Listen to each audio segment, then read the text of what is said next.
This is my special topic presentation for SOCI 354 by Jennifer Gijada, entitled, Does Sex Education Belong in the School Curriculum? Now, a lot of you may be thinking that sex education is simply the teaching of safe sex, but it's much more than that. Usually, when parents get the notice that their children will be taught a sex education course in their class, they become alarmed with the idea of their children being too young for it, or even concerned with what exactly is going to be taught. As parents, we tend to find it extremely hard to accept the fact that our kids are growing up and believe that a conversation like so is a home matter rather than a school matter. What we fail to realize is that sex education is much more than just learning on how to have safe sex. As mentioned in the previous slide, sex education is much more than just explaining what sex is.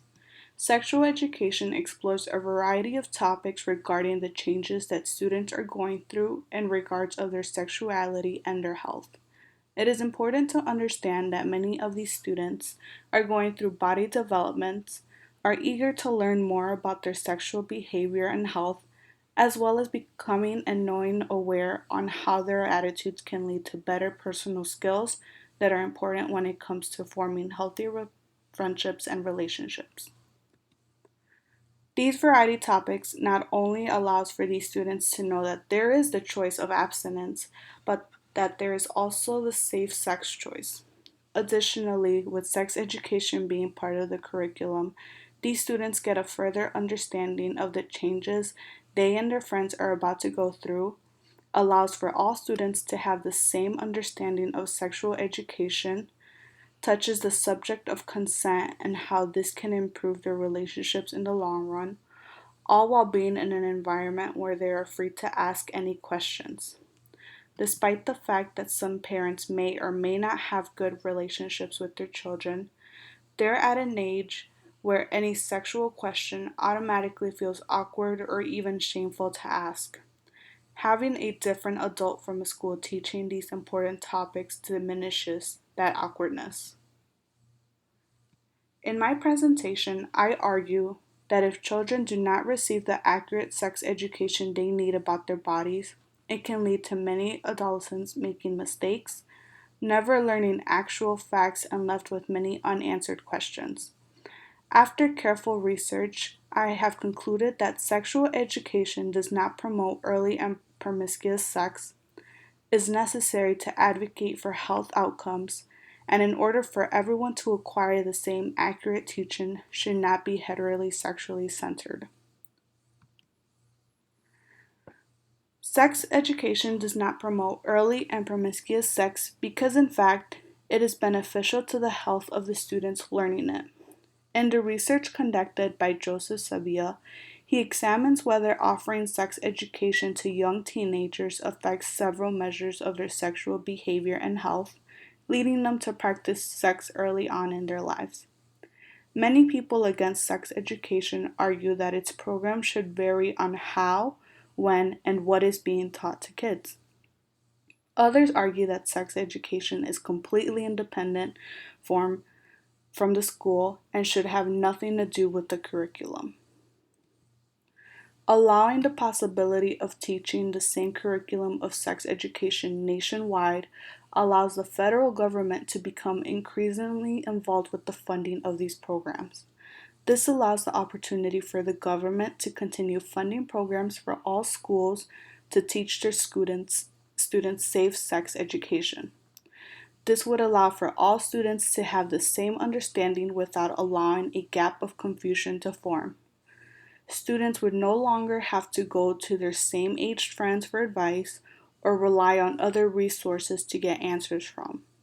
Along with this, people argue that sex education is a house matter and not a school issue, meaning sex education should be taught separately from the school. The issue with this is not all parents are capable of having the talk with their children.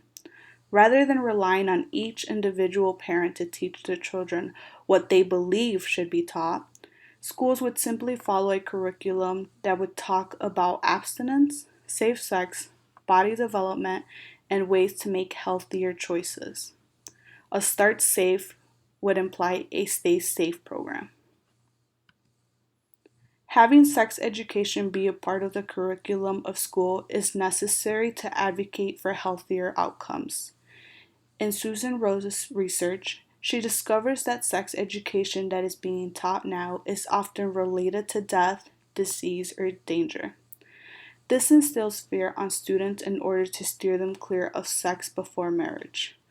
Rose's research shows that because abstinence tends to be the only answer to sex education, it dismisses any other related topics or solutions to sex education. In her research, she concluded that 82% of students between the ages of 15 through 17 and 5% of young adults between the ages of 18 to 24 want more information on how to protect themselves from sexually transmitted diseases and AIDS, want to know the different types of birth control, and how to bring up sexual health issues such as STDs with future partners. Teaching the correct sex education format to their students would allow them to fully know their options in regards of safe sex and how to properly take care of themselves. This would also allow for them to ask questions to trusted adults and will help them to speak up about their concerns with their partners.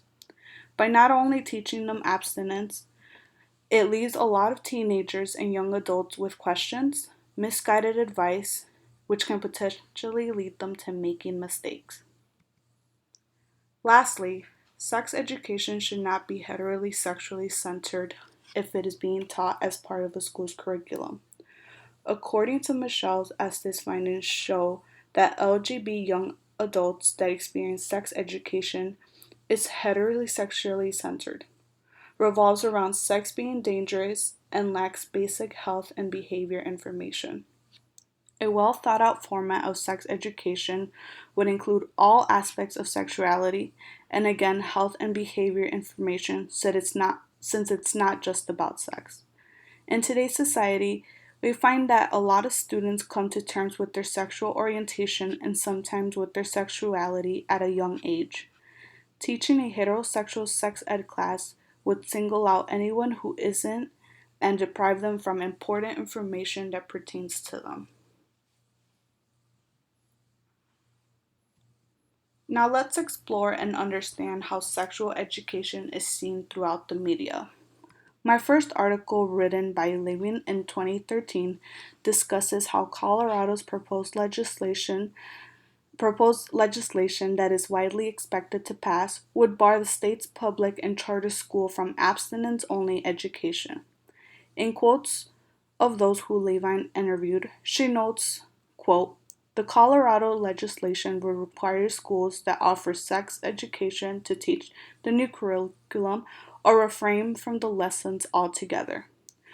Susan Lontine, a Colorado state representative who is in support of this proposed legislation, says, quote, "I'd rather they just don't teach anything if they can't be honest." Another article written by an unnamed staff writer at the USA Today notes how proposed sex education aims to inclusive rather than obscene. The author's interviews state that, quote, "There is nothing obscene about providing accurate and comprehensive information to students at an age-appropriate level about how to have safe sex. By doing so, sex education would now have, quote, standards that tell school districts what students should know about a particular subject at the end of each grade level, allowing all students to know accurately what they are going through, be inclusive in their teachings, all while following a curriculum that is age appropriate to what they are learning." So does the media correlate, or is it different to what academic articles say about accepting sex education in the school's curriculum? It's a little bit of both. On one hand, both academic research and newspaper articles agree that sex education should be part of the school's curriculum, one way or another. On the other hand, both academic research and news articles don't agree on a borderline of what should be taught in the sex ed curriculum. Many people still argue that the abstinence is the only aspect of sex education, although studies have proven otherwise. while others suggest that a steady framework that educates all of their students will allow them to all have information needed to the changes they are going through, how to practice safe sex, and altogether create safer relationships with others. So, why isn't the media or academic journals creating a sex education curriculum that would allow teaching be taught accurately among nationwide schools? Factors such as religion continue to play a big role on this, since their teaching is solely focused on abstinence only. Also, the people who hold legislation positions can be people who lived in a different time period than what people are going through today. Back then, it was highly frowned upon to be sexually active. Holding conversations of sex education could even be seen as taboo because it was something that was not discussed only after one was married. But that's not the society we live in today. Therefore, the practices back then cannot be expected to be practiced today.